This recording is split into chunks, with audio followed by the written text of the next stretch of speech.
Hello valued viewers, I hope you're all doing very well and welcome to what should be a really interesting naval battle using a lot of naval weaponry that we haven't looked at yet.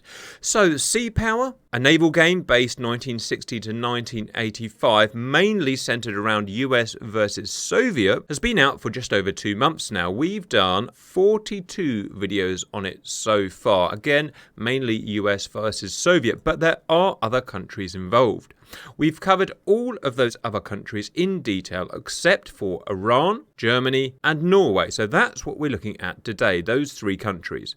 It just so happens that Iran has 7 vessels in sea power, Germany 2 and Norway 5. So today Iran is taking on Germany and Norway 7v7. Like the majority of sea power battles we do, this is not about realism. This is about learning about the different classes, learning about the weaponry, and testing them against each other. So, let's start by learning about the vessels. We will start with the Iranians, with the Alvant class frigate. This was, like a lot of ships, 1960 to 1985, was built by Britain. 1,500 tons, max speed, very impressive, 39 knots. Her weaponry is an eclectic mix of British, Italian and American weaponry. So first, defensive missiles GWS-20 Seacat, and what an interesting missile this is. British made, low range, command guided surface to air missile. If you've seen them before then they look really strange, almost like a cartoon missile, but they have had success of note in the 1982 Falklands War. Also, Sea Killer 2 missiles, made by Italy, active radar homing with a range of 16 miles. I haven't actually fired these yet in Sea Power, so it will be interesting using those for the first time. That's Sea Killer 2. Anti-submarine, we have a Limbo mortar, but not of interest today. American Mark 46 anti-submarine warfare torpedo. We have a Mark 8 here. It doesn't actually say what it is or have a picture, so I'm going to assume it's the British Mark 8 anti-surface torpedo. We'll see when we get into the game. The Mark 8 was used for decades by British vessels. Also a 40mm Breda, so that is an Italian autocannon. So yeah, really interesting mix of weaponry there, and I did say today it's going to be historically interesting. So next, Bayandor frigate, displacement 1100 tons, max speed a very disappointing 20 knots. Armament, fairly disappointing as well. Mark 34 gun, 75mm, 5 miles range, 40mm Bofors from Sweden, 2 miles range, and anti-air Zu-23 from Russia or Soviet. Next we have, of course, Boghammer.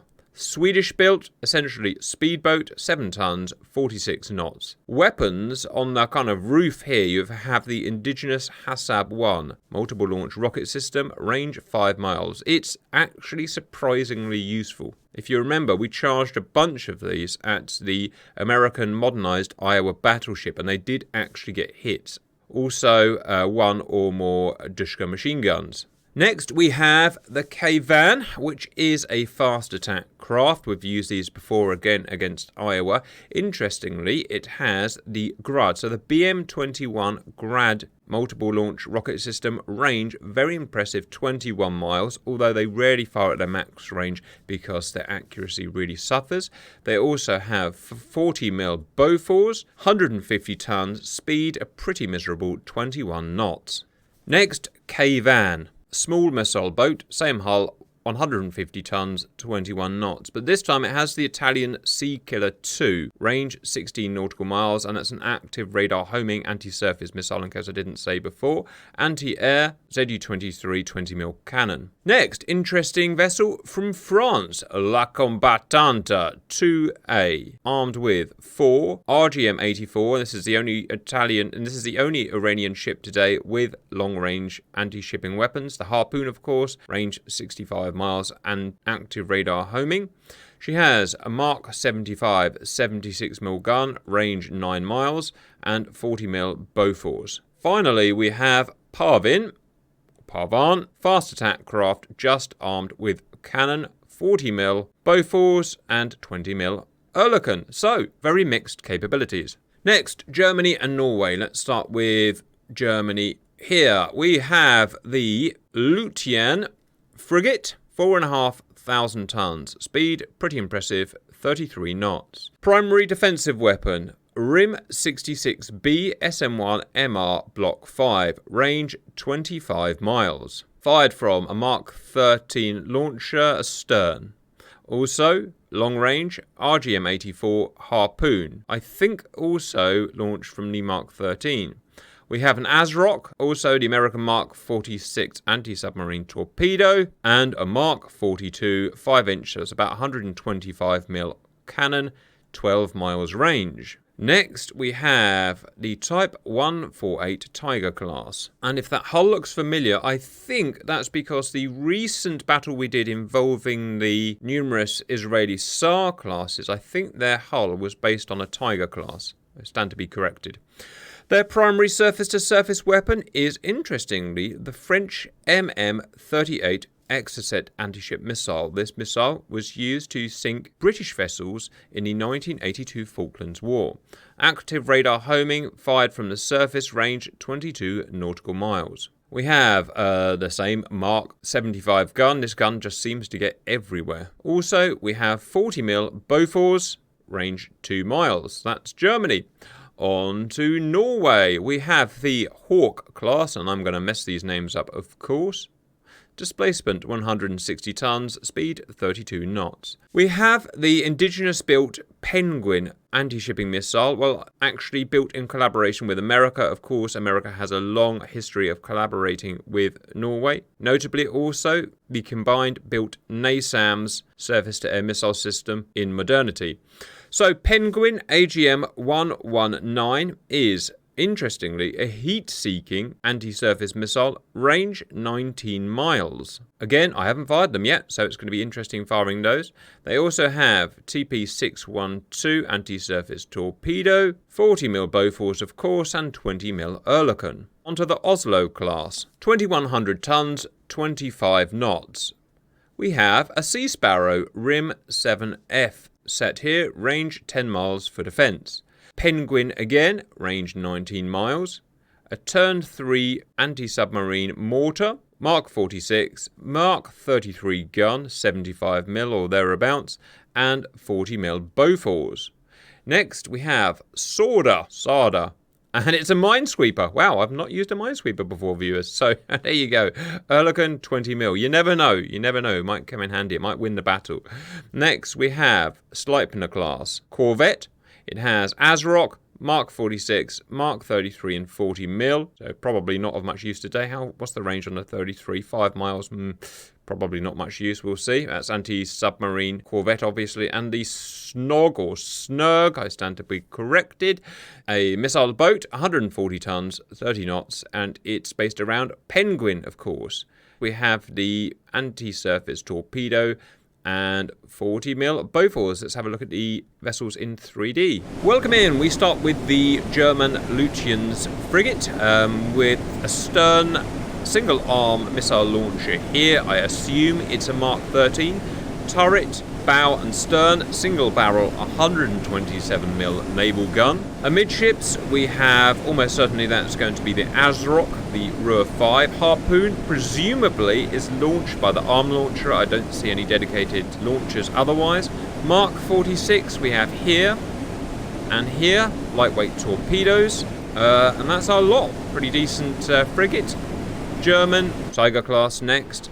We have the 4 MM-38 Exocets here. Now I wonder why they used the French Exocet for this, viewers, instead of the American Harpoon. I wonder if it was simply a case of not putting all of your eggs in one basket and spreading where you get your weaponry from, just in case.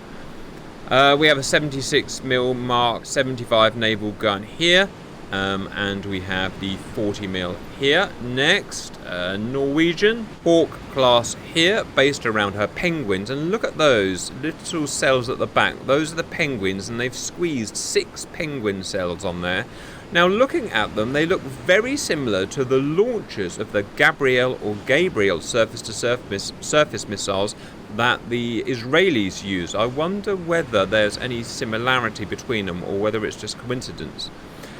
We have torpedoes here and here, 40mm here, and 20 mil here, and all in all that's a pretty decent missile boat. Obviously Norway has a huge amount of coast to protect, probably a lot of Soviet movements in those waters. Next, Oslo class, the Penguins at the back, 6 again. We have Rim 7 Sea Sparrow here. Apparently we have a turn 3 anti-submarine mortar. I don't actually know where that is or what it looks like, so I'm going to assume it's that guy there, but I hope to be corrected. A Mark 46 torpedoes there. We have the 76mm gun there, twin-barreled. At the back, we've got 40mm, and we've got some machine guns by the looks of it here and here. Pretty cool-looking vessel.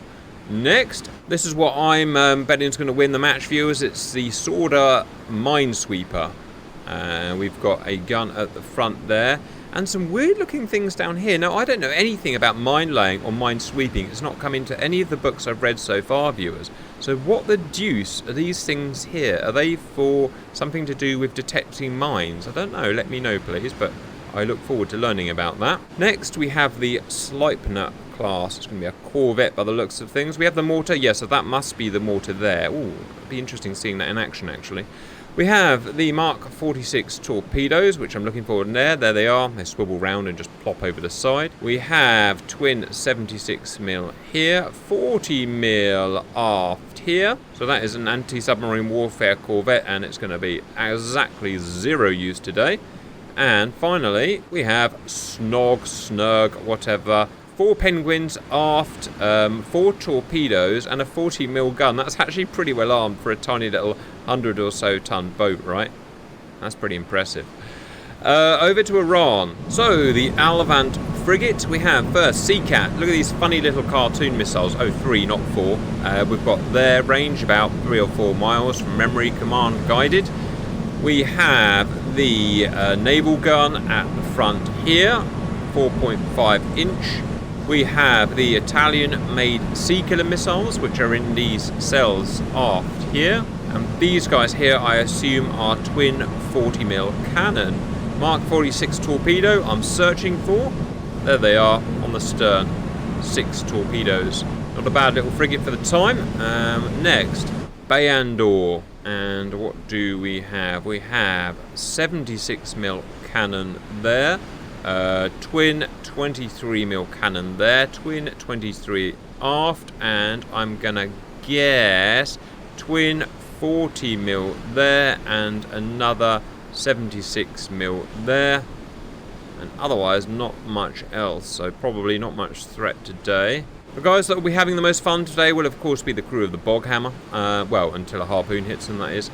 They've got Dushka Twin at the front and the Hassad missiles there. They're still using modernity, and they put Eagle and man-pads on them as well to defend them now. Next, Kavan boat. This has BM-21 Grad rockets aft. I think 32 of them looking at it, which do actually have the range to fire today. Will they fire? I don't know. We'll just have to see. And defensive 40mm there. Kavan boat with 2 Italian Sea Killer missiles here, and twin 23mm front. La Combattante 2A with 4 American RGM-84 harpoons here, 76mm naval gun here, 40mm here. Packs a bit of a punch, that one. We have Parvin with 40mm and 20mm, viewers. In terms of the fight today, we'll do, I think, 3 fights and see what happens. First, we'll start at a range where all of these surface-to-surface missiles can be fired. That's 15 miles, so everyone gets to fire it to begin with, and we'll see what happens. Then maybe we'll move it out to 50 miles and see what happens, and then we'll have a close-in battle. So, in terms of predictions, viewers, well, both sides have a single vessel with long-range missiles, Harpoon. The other vessels have a mixture of cannon or medium to low-range surface-to-surface missiles, ranges 16 to 22 miles. Blue side, let's call it today, are going to be using Penguin missile and Exocet, while the Iranians are going to be using the Italian Sea Killer. A various mix of guns today. So all in all, surface to surface, in my mind, seems about equal, but What the blue side have is a way of defending themselves. They have radar-guided SM-1 missiles and some RIM-7 Sea Sparrows. So I suspect that's probably what will make the difference. So probably blue. Anyway, let's start with a 15-mile battle. First battle, 15 miles. 3, 2, 1, go. Immediately, everyone sees everyone. Even the bog hammer's been seen. We'll do a bit of pausing, viewers, because a lot's going to happen. Let's go and have a look at some missiles. So we have first Exocet out, MM38, range 22 miles. We have a really interesting looking missile, a heat-seeking Penguin, AGM-119 from various Norwegian boats. Same there. Same there. So lots of Penguins fired. Also, interestingly, no harpoons fired, but they'll probably... Oh, you know why? They're probably fired from the arm launcher there. Literally right there. Oh, he went back in. And came back out. It's because he was about to fire a harpoon and then swapped it for an SM-1, interestingly. So it looks like the harpoons are not going to be fired by the blue side today. That's going to be a disadvantage, but it's their choice. From the red side, we've got an Italian Sea Killer missile. Never used this before, no idea how it works. I'm pretty sure it was active radar homing. Remember, from these cells aft here. They may be quite dangerous by the looks of it, and they're fired quite fast together as well. More Sea Killers, more Sea Killers. Ah, harpoons. So the reds fired their harpoons and the blue did not, and that's going to be a big difference there. Something coming out of this guy here. Another harpoon. You can see the initial booster off there. And that's it so far. So far, more missiles out actually by the reds. So maybe I need to change my opinion on who's going to win. Naval gunnery out already, presumably anti... I don't know what it is actually. I don't think anyone's got range to hit each of the ships with naval guns. Just do another pause, viewers. Just take some time to see what's attacking. So, SM-1, MR, RIM-66 being fired. So far, still no harpoons from blue. Can they kill the Sea Killer? No, they can't. Sea Killer is fast at 500 knots, low at 23 feet, and a low radar cross-section, presumably, and not being taken out by SM-1. Let's try again. Right, so we may not be able to shoot down the Iranian missiles. Or maybe we can. Harpoon getting his way through. Again, we'll have to do some pausing, viewers, because a lot's going to happen. Harpoon's getting through.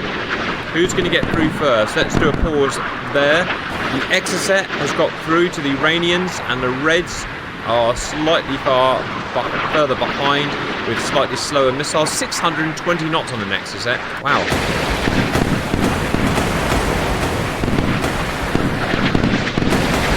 Does not appear to be a pop-up terminal missile. We have a first hit, but we've got a harpoon about to hit a Norwegian vessel. In fact, so much about to happen. Even quicker is going to be this Exocet. And the Penguins got through. Gonna have to pause there and find out what's going on. Several red vessels hit, and another one about to be hit. No real way of defending themselves. 7 feet. The thing's flying at 560 knots at 7 feet. That must be uninterceptable. Amazing. Over to this side, Sea Killer. Slower at 500 knots, higher at 25. Let's go up here and find out what's going on with the Lutyens frigate. A lot of damage in not much time. It's going to hit. Hit. How big's the warhead on it? I don't know. Hit. First salvo over. 3 Iranian ships down. 2 blue ships down. More Penguins coming in. SM-1 may be used as an anti-ship missile as well, and it probably is in this case. They were used initially for defence, obviously. That's already a dead ship, so that's a waste of SM-1. There are no more red missiles being fired. Look how the blues carefully took out the vessels with the dangerous missiles, with the Sea Killers and whatnot. More Penguins going in, just more only firepower from the blues now, and it looks like the reds are successfully dealt with, although damage done to the blues. Just polishing them off now with Penguins, of which they're equipped with quite a lot of them.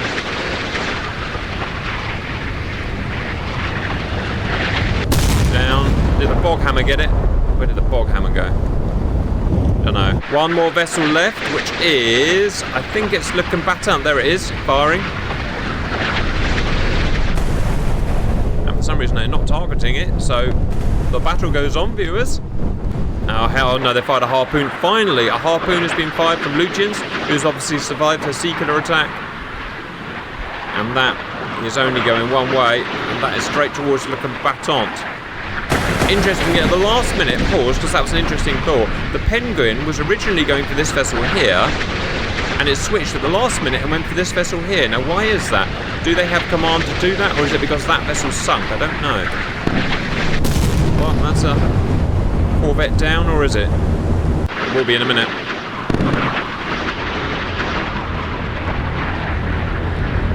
Smacky boom boom. Alright. So let's see what damage was done to the Blues. Oh dear, well this frigate is under serious damage. Serious damage. Moderate flooding, moderate hull damage. I suspect she may even go down. We'll see. Oh wow, this one was destroyed as well. The Corvette. There was a lot actually of damage. Sunk completely. Look, it's blown amidships off. Unhit. Didn't target the minesweeper. Oh jeez, this Corvette frigate's down. That was actually a pretty dangerous Iranian attack. Now we need to see what happens long term. Are they going to sink? Yes, another one's down. This guy's gone. Superstructure's blown off again. Okay, it looks like damage control is getting hold of the fires on the frigate and they put it out. So this won't be doing any fighting again, but it's not sunk and it's not dead. So 3 ships sunk, that, and that. Good effort by Iran, but just overpowered by Blue. Why did Blue win?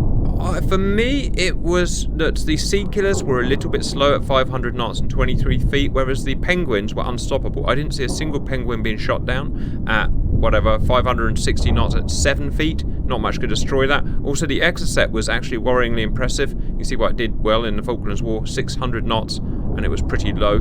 So basically everything was just unstoppable. Why don't we run it again, viewers, at long range, just to see what happens for S's and giggles. I'll play as the Iranians this time. We're going to have AWAC support so we can see over the horizon. Let's start designating. I think there's only 2 vessels, 1 vessel each side capable of firing, so probably not much is going to happen in reality, but we'll see. They've divvied up their targets how they think best. I try not to interfere with AI on these matches because otherwise it's unfair. If a human starts interfering on one side, then it's just not worth it. Let the AI duke it out. Right, and there's going to be harpoons fired in response, obviously, so we'll see them when they come over the horizon or become visible. Here's a question for you, viewers. The Israeli Gabriel missile and the Norwegian Penguin missile, they can fly at really low altitude, 6-7 feet, as we saw there. So why can't the American harpoons fly at that altitude then? Probably naval... no, what's going on there? Oh, yes, of course. They've got SM-1s, haven't they? Yes, so they're probably going to shoot these harpoons down.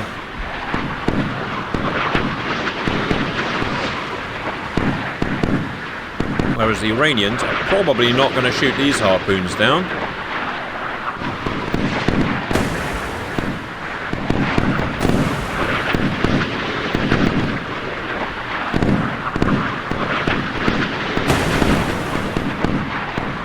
I take it back, maybe they're not going to be shot down. SM-1 not so good.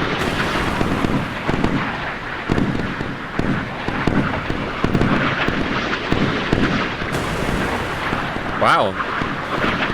Bring it down. That was unexpected.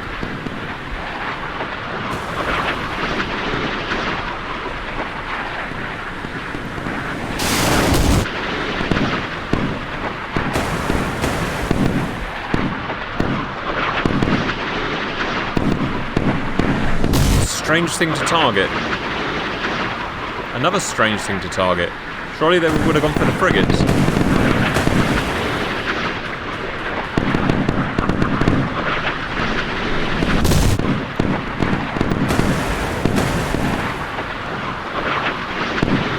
Of course, they've got more harpoons, so they've gone for every ship. They shot one down as well, fair enough. Come on, I want to see the Sea-Cat being fired. Let's see the Sea-Cat being fired. There it is! Sea-Cat viewers! I give you the world's strangest surface-to-air missile by Britain. In fact, we've got a stranger one called Sea Slug.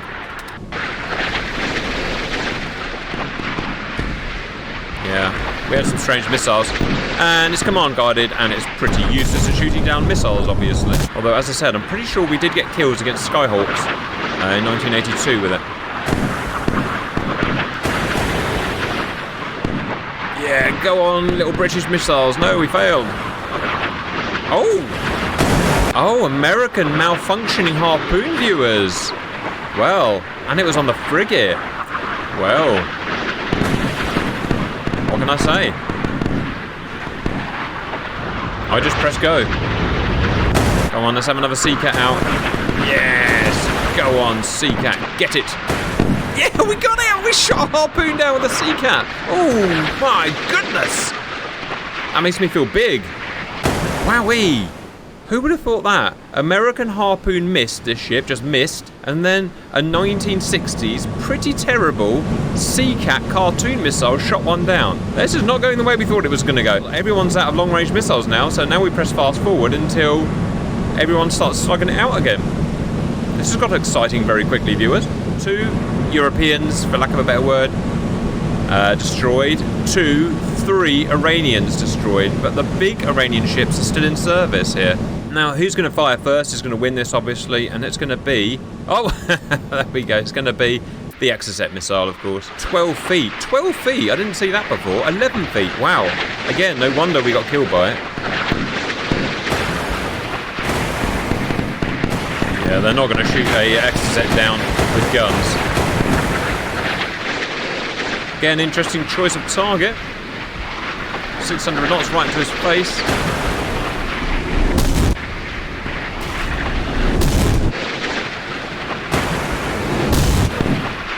Of course, historically, Exocet sometimes took out large ships even without the warhead exploding. It just does so much damage to have a missile like that arrive on your vessel at 500 knots. The jet fuel that's contained in it and whatnot, it's just unstoppable. Right, destroyed. Europe wins again, I'm afraid. Iran. It was a good effort though, good effort. Right, let's do a Galleon Battle. Viewers, the obligatory broadside 1 mile Galleon Battle. Who's going to win? Well, I don't know. No one's got Seawares. The Seawares usually do a lot of damage here. Pretty much everyone's got 75mm Mark 76 guns, Bofors, Breda and Oerlikon. So no one's going to win? Both are going to win? I don't know. Let's find out. 3, 2, 1, enjoy.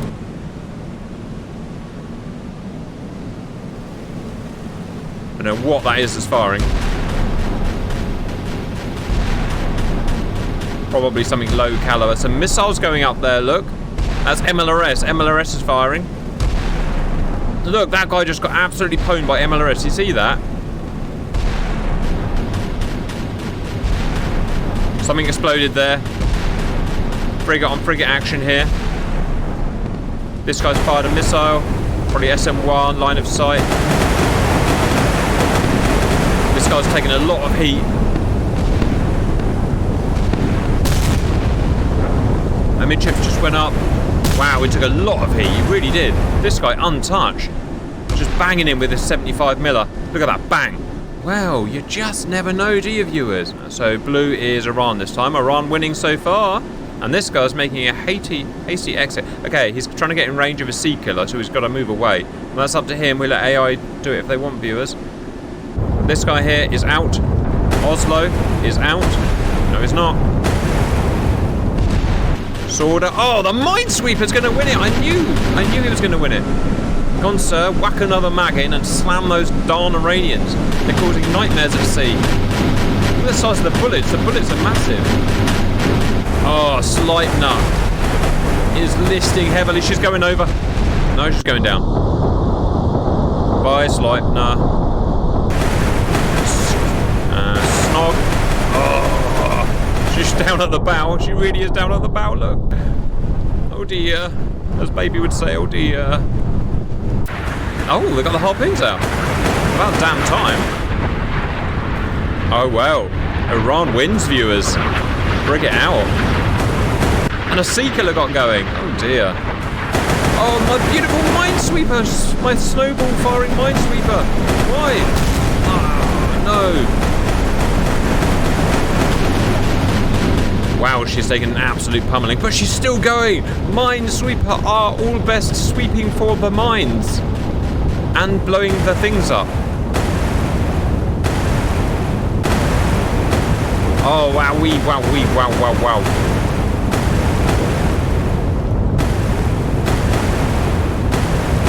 Get the chop out of there, boys. Oh, this guy's still going. What's this? Oh no, this is Iranian. Yeah. Oh, polishing off my beautiful, beautiful minesweeper. He was just sweeping for mines. Let him live. Well, viewers, I found that really, really interesting. I love learning about 1960, 1980 naval warfare. Really interesting stuff. A lot was going on. In terms of the battles, 50 miles, the Europeans won with ease. They had the ability to strike out much better, defend themselves better, although they did take hits. And then once they moved into a more moderate range of 20 miles, they got the first shots, and obviously they won. So Iran was never going to win that. Next, the 15 mile, well, everyone could shoot. Europe won relatively convincingly again. The better ability to defend itself, debatably some better missiles, there you go. And then the broadside battle, Iran absolutely smashed them. Just better gunnery. And also their sea killers seemed to have a good RMIN, so they could fire pretty well. And the rest of them, that guy didn't do so well. Well, 2 Iranian capital ships, basically, corvette and frigates, survived. Viewers, really good, really good. I hope you enjoyed that, and Auf Wiedersehen.